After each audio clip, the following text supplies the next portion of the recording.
Peace and blessings. Shout out to the 12 that are scattered abroad. A greeting. Now, today's lesson is going to be about basically generations, how over time, generations forget knowledge, wisdom, oral law, or just their family history in general. And of course, we're going to use the movie Kingdom of the Planet of the Apes, because that metaphorically is talking about the so-called Negro or so-called black person, aka the Israelites of the scriptures. But it doesn't take many generations for our people to forget, especially if they're not taught, or they're taught by the Babylonian Kemetic mystery religion or systems that are placed here in the Americas. So right here it states how quickly a people can forget who they are, their laws, and their relationship with the Most High. And we see this is a common theme in the scriptures as well in real time and real life, if nothing is preserved. Right here it states, key example, forgetting in one generation. The clearest verse is in the book of Judges. There arose another generation after them which knew not the Lord Yahweh. Judges 2:10. What this shows, the generation that came out of deliverance from Egypt knew directly. Their children, within one generation, many already did not truly know.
So right here it states, so how long is many generations? Number of generations, approximate time. 3 to 5 generations equates to 75 through 150 years. 7 to 10 generations, 200 to 400 years. 10 to 20 generations, 300 through 800 plus years. So when people say many generations, they usually mean at least 5 plus generations, and often several hundred years or more. And of course, Caesar in the films is what? Moses. And of course, the apes represent the Israelites, or the so-called black people. The cycle of generations in Israel. Scripture shows a repeating pattern. Number 1, generation of truth. They see miracles, receive laws, know their identity. Keyword, identity. Example, Moses' generation. Number 2, next generation, partial memory. They inherit knowledge, but not the same depth. They didn't experience it firsthand. And we see this all throughout the scriptures. Number 3, third generation, loss and corruption. They begin to mix with other nations. Number 2, adopt other beliefs. Number 3, forget commandments. Number 4, collapse/judgment. Then comes confusion, captivity, identity loss. Keyword, identity loss. So right here, another key warning. Book of Deuteronomy 4:9. Teach them to thy sons and thy sons' sons. Why? Because without teaching, number 1, memory dies. Number 2, identity fades. And number 3, truth is replaced with a lot of this Babylonian Kemetic mystery bullshit, and that goes on to this very day. Mixed in, I might add. So right here it states, real meaning behind your question from this perspective. People don't need many generations to forget. It can begin in just one and be fully lost in 3 to 4 generations if not preserved. Bottom line, Hebraic view, 1 generation equals truth is alive. 2nd generation, the truth is weakened. 3rd generations, truth is corrupted or lost. When you go to the book of Judges, when Israel was divided into 2 kingdoms, you've seen a lot of unrighteous kings that were worshiping Baal or Baal. Okay, so they were far removed from Moses slash Caesar, at least in the films, from, the Torah or the law, the divine law, right? So right here it states 1 generation, 20 to 30 years. People still remember directly what they were taught growing up. Even if things change, the older generation keeps their original knowledge alive. Example, grandparents passing down stories, beliefs, or skills. Number 2, 2nd generations, 40 through 60 years. Knowledge starts to shift or weaken. The next generation may only know a version of the original, not the full truth. Traditions become simplified, misunderstood, or mixed with new ideas. Number 3, 3 to 4 generations, 60 through 120 years. This is where major forgetting happens. If something isn't actively taught, practiced, or recorded, it can be lost, distorted, or replaced completely. People may not even realize something was different before. Number 4, beyond that 100 plus years. Knowledge can become myth, legend, or disappear entirely unless it's written, institutionalized, or rediscovered. So right here, real world example. Think about how differently people interpret the Bible. It's been passed down for thousands of years, and some see it as literal history, others as symbolic or spiritual, others interpret it through culture or politics. That's what happens when knowledge travels across many generations. And of course, the Bible has been through many other nations of people also interpreted their, versions or his story. Revelations 3 and 9, Revelations 2 and 9. That's all I'm going to say on that.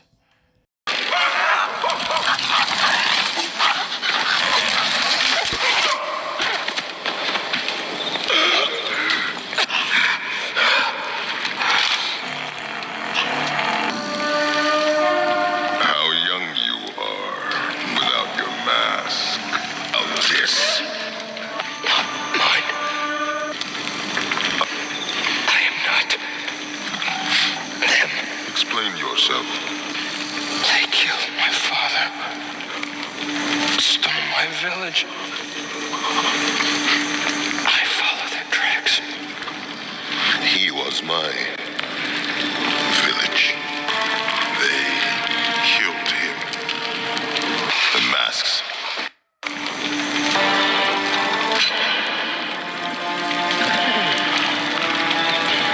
I am Raka. I am Noah. Apes falling from the sky. I hid. I protected our work. They are an ancient way to store ideas. The symbols have meaning.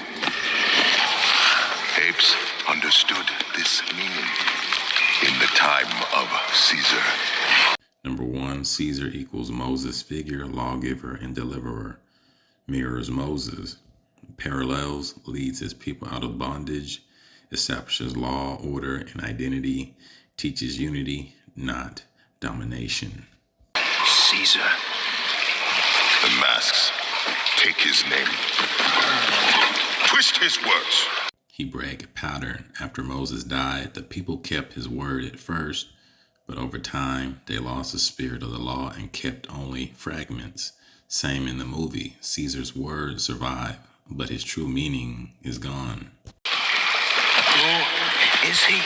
Elders of my village, they made the law. That is everything. That is not everything. Long before your elders, it was Caesar who taught us what it means to be ape. He was our leader, our lawgiver. Number 2, corruption of the law, oral tradition gone wrong. By the time of Proxima Caesar, Caesar's teachings are twisted, reinterpreted, used for domination. Real Hebraic mirror.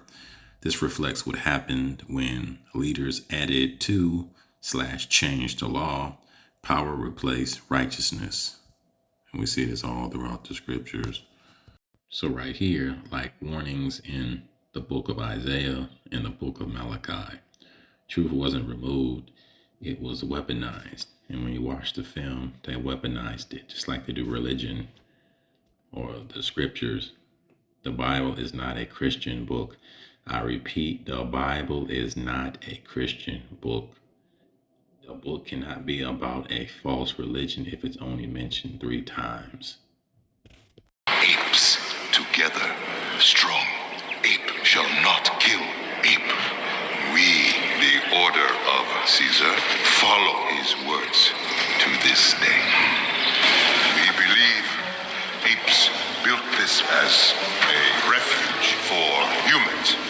Now it is rare to see even one, but in Caesar's time there were vast herds of them.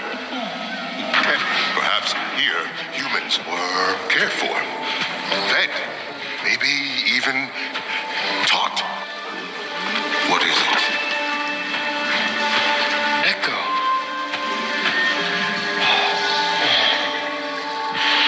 Human. They are scavengers. Like boars, only lesser. And of course, in the medieval or dark ages, the Caucasians, aka the Edomites, are known as the wild men, ran around butt naked on all 4s, hairy in hirsute, and could not speak. Okay. This is the history that they do not want to teach. Was that all so-called white people or Caucasians? No. But you had a certain disposition of them that were in a bestial state. Okay. This is what they do not want people to talk about, or they label it a myth, right? So right here, we have the book, Planet of the Apes. That's American myth, not really a myth. Race, politics, and popular culture. And of course, the wild man, medieval myth and symbolism. Okay. And of course, the famous picture of the wild man and the Moors, 14th century tapestry, showing how these people were, or how they lived during the Pacific time period.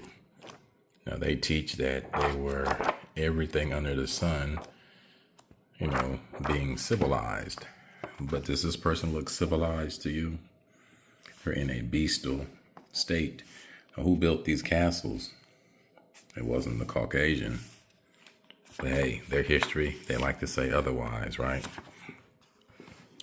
The wild condition from the 4 conditions of society, okay? Let me see. There we go. Right here, color plate 4, the wild man. Okay, I'm gonna get a better zoom.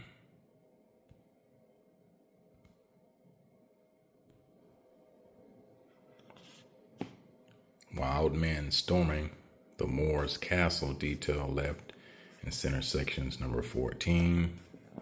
Of course, these are swarthy, tawny, meaning what? So-called black people. Okay, the king, the queen.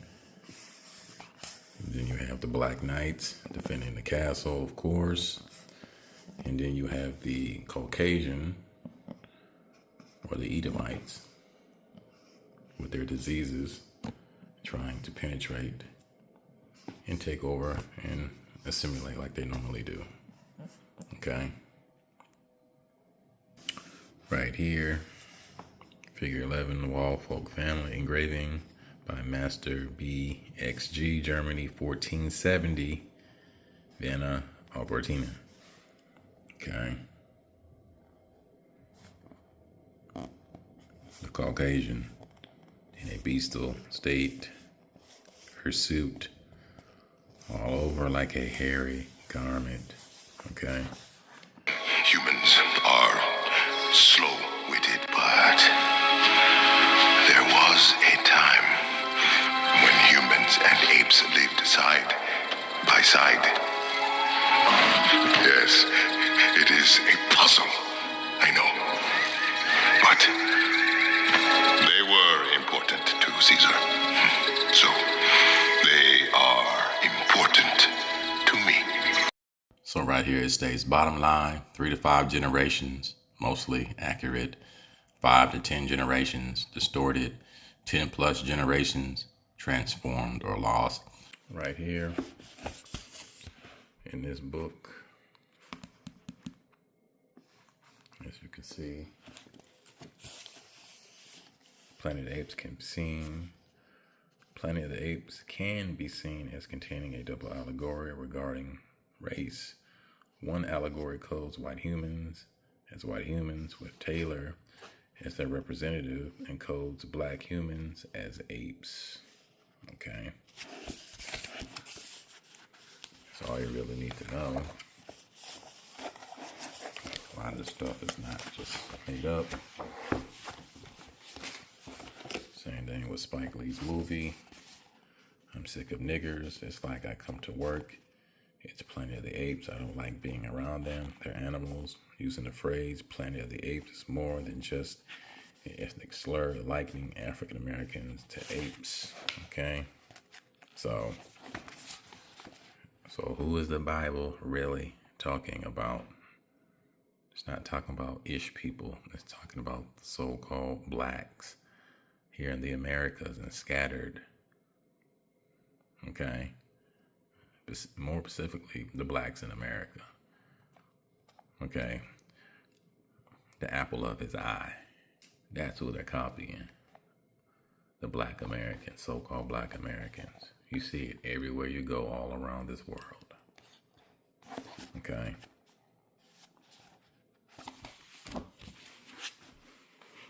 Let's see. So now we're in the book of Deuteronomy chapter 33. The blessings. Oftentimes you hear about the curses of the Israelites, but these are the blessings of the 12 tribes.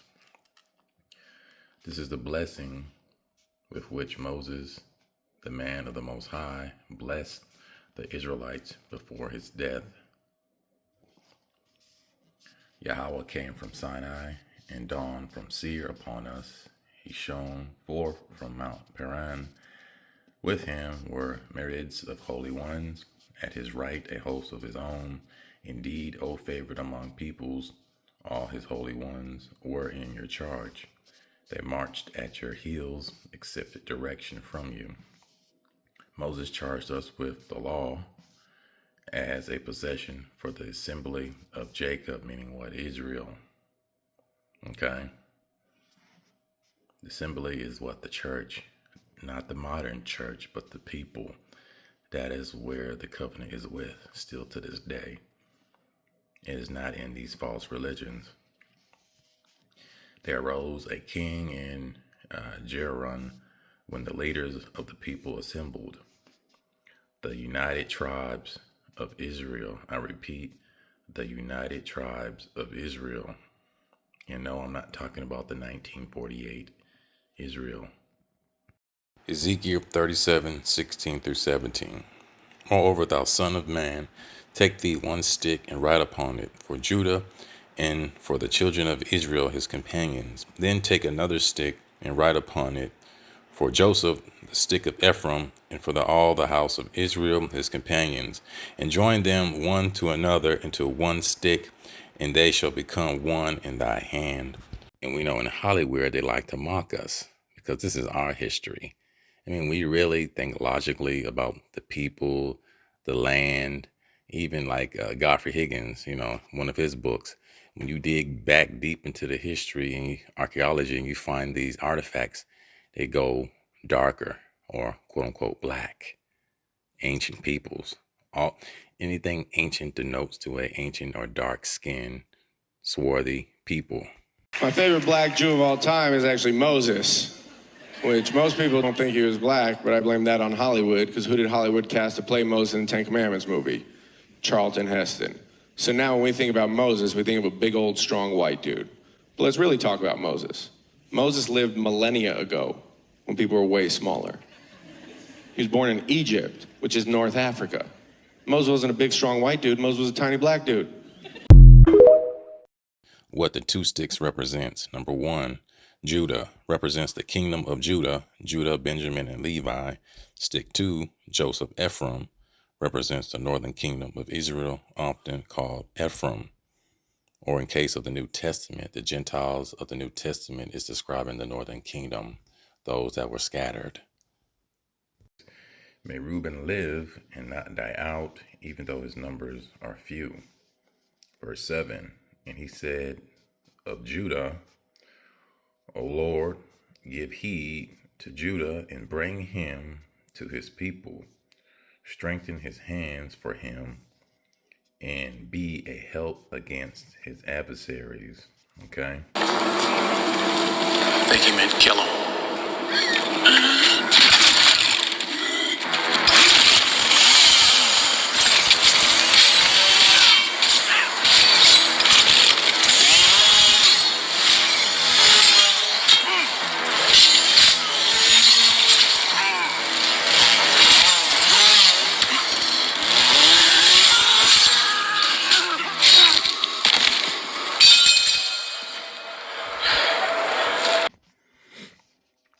Levi, he said, give to Levi your Tunnum and your Urim to your loyal one, whom you tested at Massa, with whom you contended at the waters of Meribah, who said of his father and mother, I regard them not. He ignored his kin and did not acknowledge his children. For they observed your word and kept your covenant. They teach Jacob, meaning what, Israel, your ordinances, and Israel, your law. Okay? They place incense before you and whole burnt offerings on your altar. Verse 11, bless, O Lord, or Yahweh, his substance, and accept the work of his hands, crush the loins of his adversaries, of those that hate him, so that they do not rise again. Of Benjamin, he said, they beloved of Yahweh rest in safety. The high God surrounds him all day long. The beloved rests between his shoulders. Okay.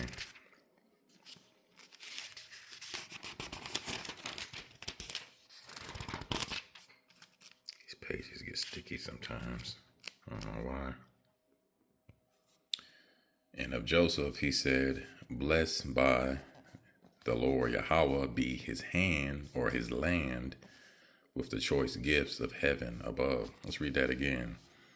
And of Joseph, he said, blessed by the Lord Yahweh be his land with the choice gifts of heaven above, and of the deep that lies beneath, with the choice fruits of the sun and the rich yield of the months. Sounds like America, the fourth part, doesn't it?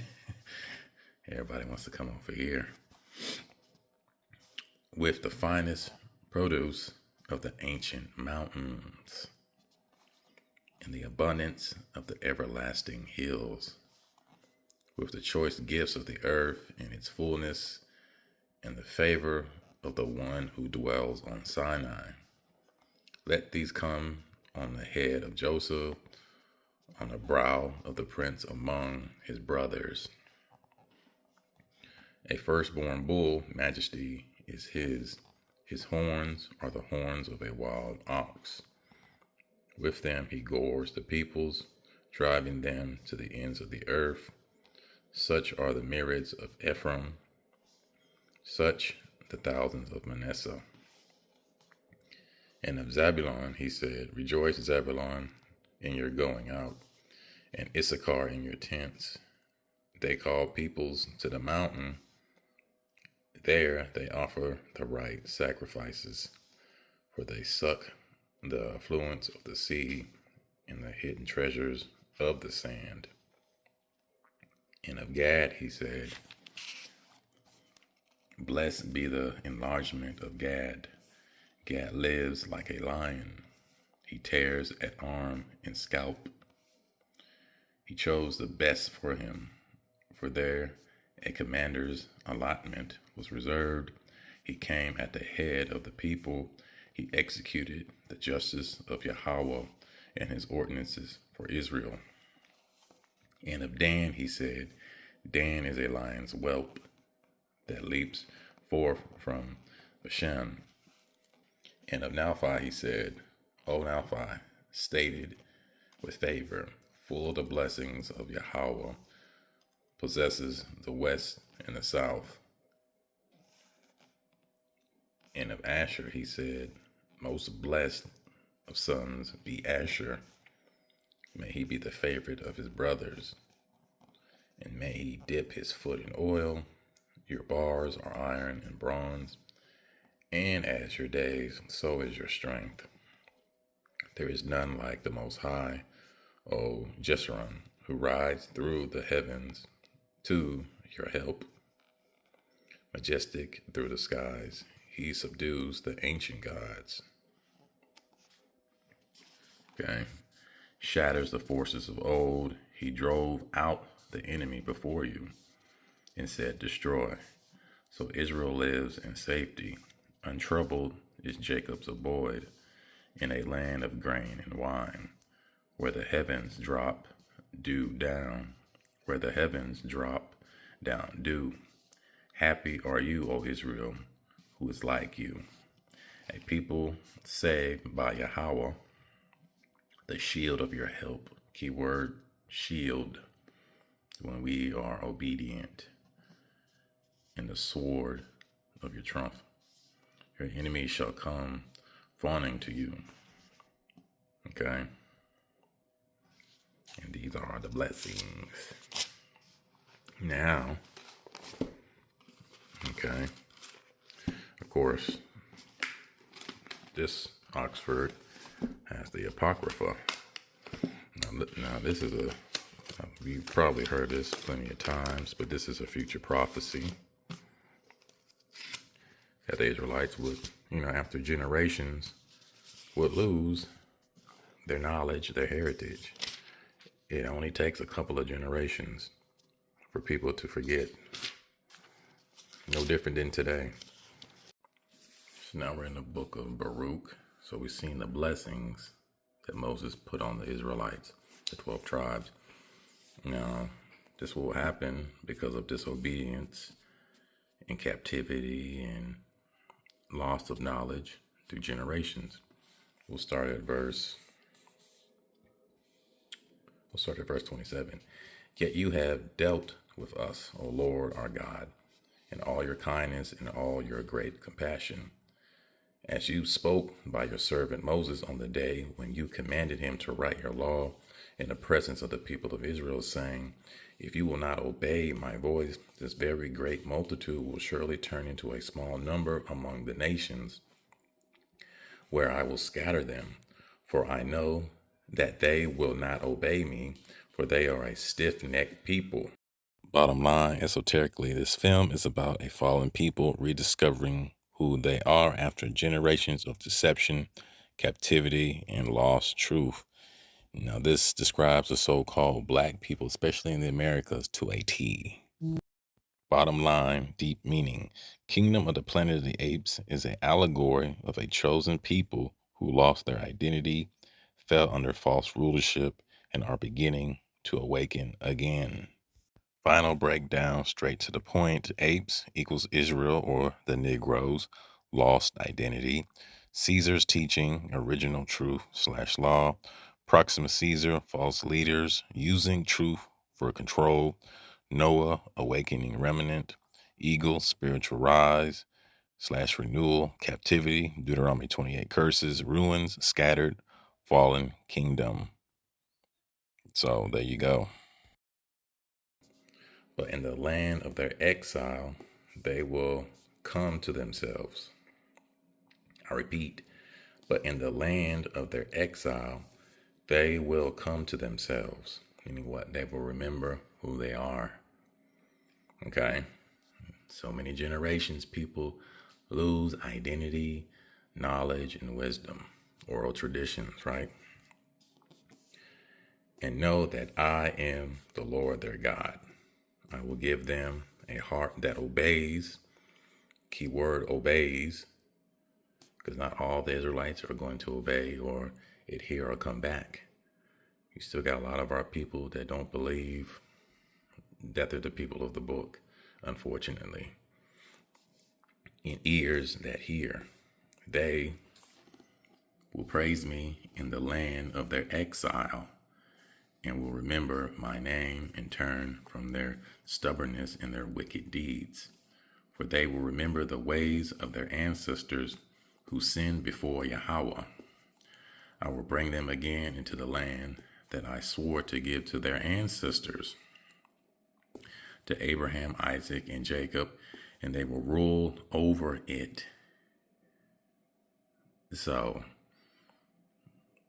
from looking and reading this verse, a lot of people say that so-called black people are from the Americas, that this land over here was originally our land as well. Let's read that again. I will bring them again into the land that I swore to give to their ancestors, to Abraham, Isaac, and Jacob, and they will rule over it. And I will increase them, and they will not be diminished. I will make an everlasting covenant with them to be their God, and they shall be my people, and I will never again remove my people Israel from the land that I have given them. Now we're at chapter 4. Now, in this apocrypha, it says, this is the book of the commandments of the Most High and the law that endureth forever. But some people say the law is done away with, right? As they that keep it shall come to me, but such as leave it shall die. Turn thee, O Jacob, and take hold of it. Walk in the presence of the light thereof, that thou mayest be illuminated. Give not thy honor to another, nor the things that are profitable unto thee to a strange nation. Meaning our gifts and talents. Do not give them to these other people. We have a history of records and statistics that shows these people do not give a damn about us. O Israel, happy are we, for things that are pleasing to the Most High are made known unto us. Be of good cheer, my people, the memorial of Israel. Ye were sold to the nations, not for your destruction, but because ye moved God to wrath. Ye were delivered unto your enemies, for ye provoked him and made you by sacrificing unto devils and not God to God. Ye have forgotten the everlasting God that brought you up, and ye have grieved Jerusalem that nursed you. Okay. And of course, the Oxford is worded a little different. She is the book of the commandments. She is, she's in reference to wisdom, right? Wisdom is the book of the commandments of the Most High. She is the book of the commandments of God, right? The law that endures forever. I repeat, the law that endures forever. All who hold her fast will live, and those who forsake her will die. Turn, O Jacob, meaning what, Israel, and take her. Walk towards the shining of her light. Do not give your glory to another, or your advantages to a alien people. Aliens, right? Happy are we, O Israel, for we know what is pleasing to the Most High. And of course they would know, because the covenant is with them. These other nations, a lot of them are delusional, because they have forsaken, or basically have written or whitewashed the people and forsaken them. So they use, oh, if you bless Israel, you will be blessed. But in the same sense, you're not blessing the right people. Okay.